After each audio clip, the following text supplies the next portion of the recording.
नमस्कार विद्यार्थियों, यूपीएससी पर आपका स्वागत है। ये है आपकी भारतीय संविधान एवं राज्य व्यवस्था की तीसरी क्लास। इससे पहले 2 क्लास अपलोड हो चुकी हैं। जो विद्यार्थी अभी से जुड़ रहे हैं वो जाके पहले वाली क्लास देख लें ताकि उन्हें पूरी बात समझ में आए।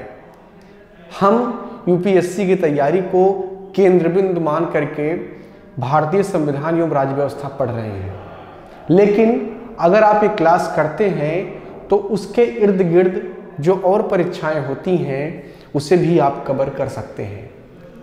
इर्द गिर्द का मतलब है स्टेट पीसीएस की तैयारी कर रहे हैं या सीएपीएफ की तैयारी कर रहे हैं जो खुद यूपीएससी ही करवाती है, या एनडीए की तैयारी कर रहे हैं या अन्य किसी एग्जाम की तैयारी कर रहे हैं, तो आपको इससे लाभ होगा। आइए क्लास शुरू करते हैं। और जो शुरुआत की 2 क्लास हुई उसमें हमने सिलेबस की बात की, संविधान की व्याख्या की कि संविधान है क्या वास्तव में। साथ ही साथ हमने यह समझा कि भारतीय संविधान राज्य व्यवस्था में संबंध क्या है। ये सारी चीज़ हमने वहाँ पर समझ ली थी।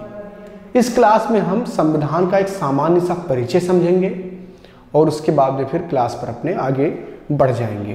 तो आज की क्लास का हमारा हेडिंग है भारतीय संविधान का परिचय।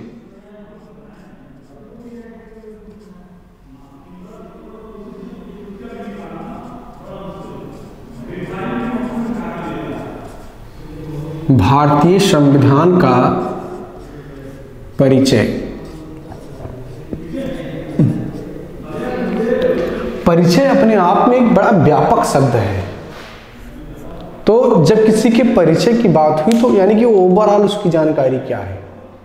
लेकिन भारतीय संविधान और अर्थव्यवस्था की जो राज्य व्यवस्था की जो क्लास है वो आज तो ख़त्म नहीं हो जाएगी। तो उसका पूरा परिचय जानने के लिए तो आपको हमारे साथ 2 महीने रहना होगा। लेकिन ये एक सामान्य परिचय है जिससे खाका तैयार होगा। जैसे होता नहीं है, जब आपके घर में कोई काम होना होता है, बड़ा कोई फंक्शन होना होता है, तो बैठते हैं 2-3 बड़े बुजुर्ग लोग, कहते हैं अच्छा ठीक है ये हुआ, ये काम ये करेंगे, ये काम ये करेंगे। ऐसा थोड़ी कि पूरा काम का एक प्रैक्टिस हो जाता है, ऐसा नहीं होता है, लेकिन उसका एक खाका तैयार कर लिया जाता है। तो बिल्कुल वैसे ही है, ठीक है। अब इसमें एक सब हेडिंग होगा पहले, जिसमें हम भारतीय संविधान की संरचना को पहले समझेंगे। भारतीय संविधान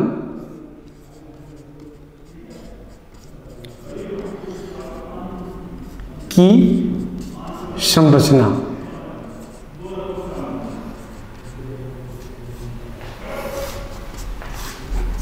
ठीक है, बहुत ही इंपॉर्टेंट है, एकदम मजेदार है, आपको खूब मजा आएगा। तो आपका एक संविधान है और ये क्या है? ये एक लिखित दस्तावेज है। ये क्या है? एक लिखित दस्तावेज है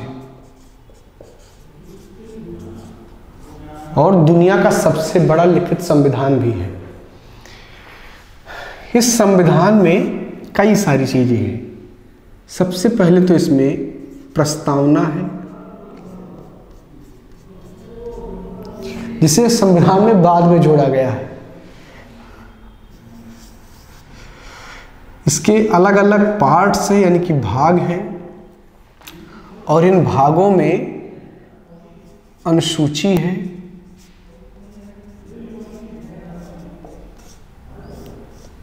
ठीक है ना। इन भागों में क्या है? अनुसूची है, माफ करना ये गलत हो गया है, अनुच्छेद होना चाहिए यहां पर। भागों में क्या है? अनुच्छेद है, आर्टिकल है, अनुसूची अलग से है।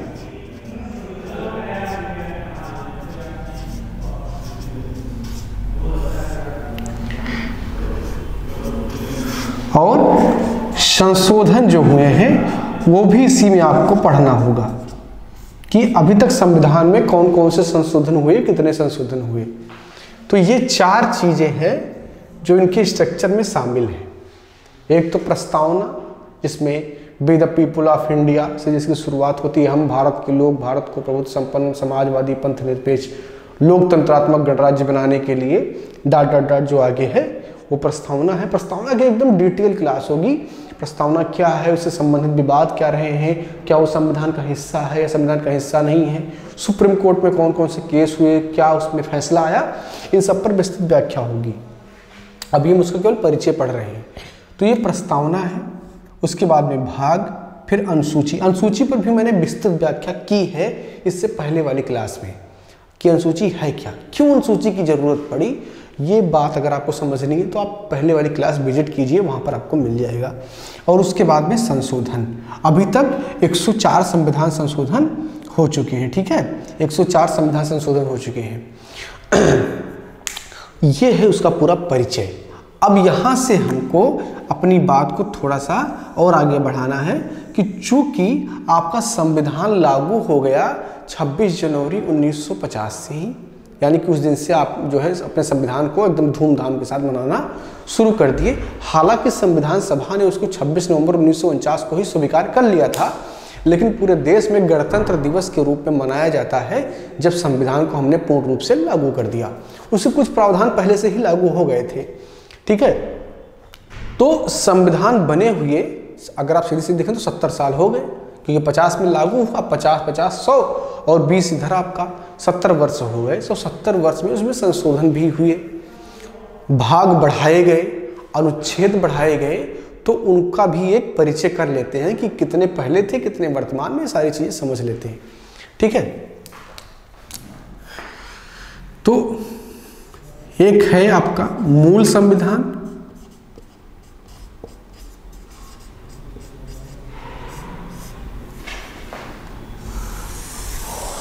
और दूसरा है आपका वर्तमान।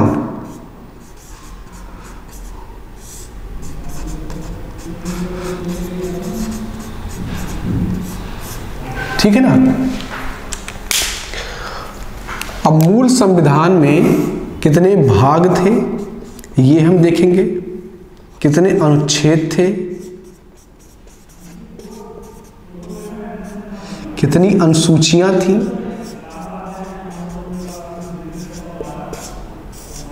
ठीक है ना, और फिर वर्तमान में कितने हैं ये हमें समझना है। तो इसको आप सजाने के लिए इस तरीके से बना सकते हैं यदि आप ऐसा करना चाहें, ये कोई बाध्यकारी नहीं है। ऐसे आप बना लेंगे तो आपको याद रहेगा, चित्रात्मक चीजें ज्यादा याद रहती है, ठीक है। तो जो आपका मूल संविधान था उसमें 22 भाग थे। कितने?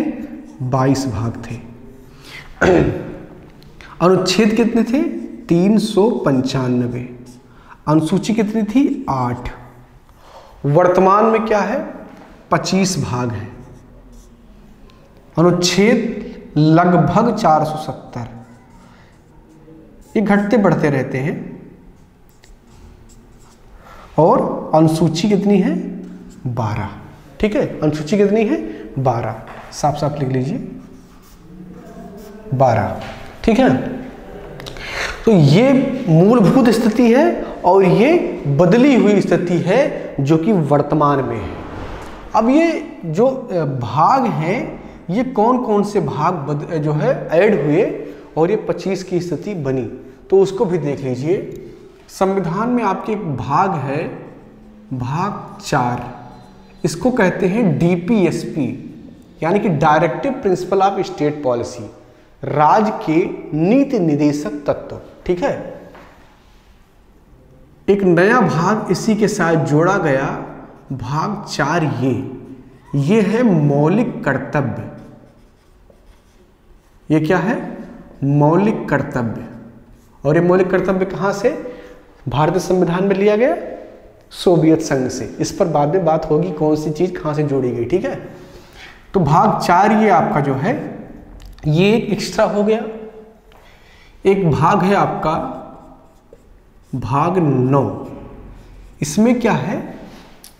इसमें उन प्रावधानों को रखा जाता है जिनको जुडिशियल रिव्यू से बचाना होता है। ठीक है ना। लेकिन बाद में भाग 9 ये जोड़ा गया और 9B जोड़ा गया, जो कि नगर जो है नगर पंचायत और पंचायती राज व्यवस्था से संबंधित थे। यानी कि जो कि आपके 73 74 संविधान संशोधन थे उसके बाद में जोड़े गए। तो अब ये 4 ये 9 भी कितने हो गए, 1 2 3, ठीक, एक्स्ट्रा 3 कितने हुए, 3 हुए। एक भाग है आपका 14 ये, ठीक, यानी कि ये भी जुड़ा, तो 4 भाग क्या हुए, एक्स्ट्रा जुड़ गए। पहले कितने था, 22, देखो यहाँ पर लिखा हूँ मूलभूत संविधान में कितना है, 22 है, 22 प्लस 4 बराबर 26 हो गए। तो अब आप सोचेंगे कि आप तो बता रहे हैं कि वर्तमान संविधान में कितने भाग हैं, 25, तो 26 कैसे हो गया, तो 26 इसलिए हो गया क्योंकि जो आपका भाग 7 है इसको हटा दिया गया, इसको भारतीय संविधान से हटा दिया गया। भाग 7 में राज्यों की एक अलग से सूची थी, वो राज्य जो भारतीय संविधान के साथ में भारतीय व्यवस्था के साथ में नहीं आना चाह रहे थे। ये मैं माइक निकाल रहा था, नीचे गिर गया था, ठीक है, लगा लेता हूँ, तो बड़ी नॉर्मल सी बात है, होता ही रहता है। भाग जो है 26 थे, लेकिन भाग 7 को निकाल दिया गया और इसलिए भाग 25 है वर्तमान में। तो ये है इनका भाग का इतिहास। अनुच्छेद 395 से 470 हो गए। देखिए अनुच्छेद भी बढ़ते हैं, जैसे अगर आपका भाग, फिर शायद माइक गिर गया है, अगर आपका भाग जो है बढ़ रहा है तो अनुच्छेद भी बढ़ेंगे, क्योंकि नए नए अनुच्छेद जोड़े जाते हैं और उसके बाद में उनकी संख्या लगातार बढ़ती गई। ये माइक मुझे डिस्टर्ब कर रहा है बार बार, फिर भी मैं एक बार और इसे लगाता हूँ ताकि ये रुक जाए, ठीक है ना। उसके बाद में अनुसूचियाँ, पहले कितने थे, 8 अनुसूची थे और वर्तमान में कितने हैं, 12 हैं। कौन कौन सी अनुसूची नई जोड़ी गई, 9वीं अनुसूची जोड़ी गई भूमि सुधार को लेकर के, 10वीं अनुसूची दल बदल कानून, 11वीं अनुसूची ग्राम पंचायत और पंचायती राज व्यवस्था और 12वीं अनुसूची नगर पालिका म्यूनिसिपैलिटी। तो ये 4 अनुसूचियाँ बाद में जोड़ी गई। तो ये है संविधान का संरचना, किस प्रकार से आपका संविधान आगे बढ़ा। इसमें एक प्रस्तावना है, ठीक है, जिसकी चर्चा आप करेंगे। फिर अनुसूची की बात मैंने कर ली और संशोधन। अभी तक वर्तमान में 104 संविधान संशोधन हो चुके हैं और आगे भी जारी रहेंगे। आप कल्पना कीजिए कि 70 साल के इस देश के इतिहास में जो हमारा एक लगातार क्रम चलता रहा लोकतंत्र का इतिहास हमारा, उसमें हमने अपने संविधान में 104 संशोधन कर डाले। देखिए समय के साथ में परिवर्तन होना ही एक इवोल्यूशन होता है। ऐसा नहीं है कि आज जो कह दिया गया बात वो एकदम सही होएगा। हो सकता है कि अभी के समाज के लिए सही हो, आने वाले परिस्थितियों में उसको बदलना होगा, तो इसलिए संशोधन होते रहते हैं। आज भी हम लोग कोट करते हैं, कहते हैं कि बाबा भीमराव अंबेडकर का संविधान, या उस वक्त और जो संविधान निर्माता थे उनका संविधान। देखिए संविधान किसी एक का नहीं है, सबकी संविधान में भूमिका है। उस वक्त जितने मेंबर बैठ करके उन्होंने संविधान बनाए थे, सबकी एक भूमिका है और उसमें भी कुछ कमियां थी जिसका हम संशोधन आज कर रहे हैं। अब एक चीज़ और समझ लेते हैं, उसके बाद हम इस क्लास को समाप्त करेंगे और अगली क्लास में हम अपने पढ़ाई को प्रारंभ कर लेंगे प्रस्तावना से, ठीक है।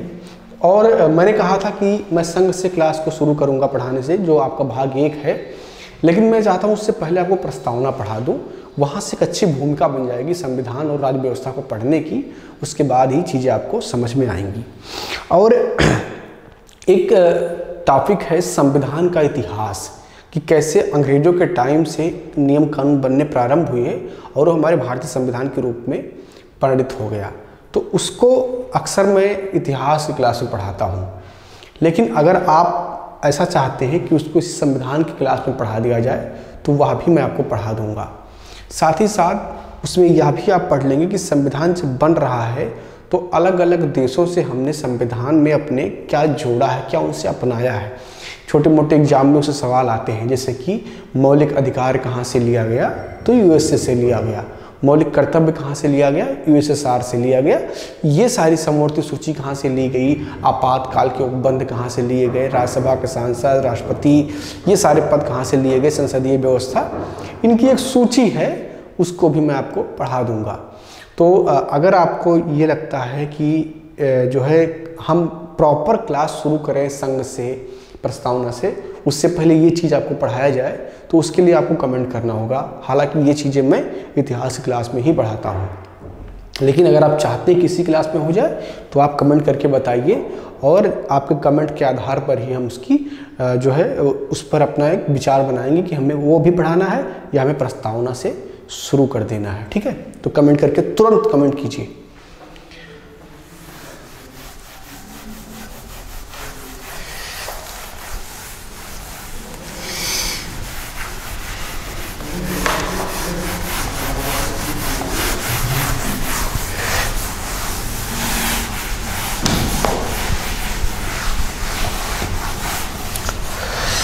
चलिए, तो ये आपने पढ़ लिया।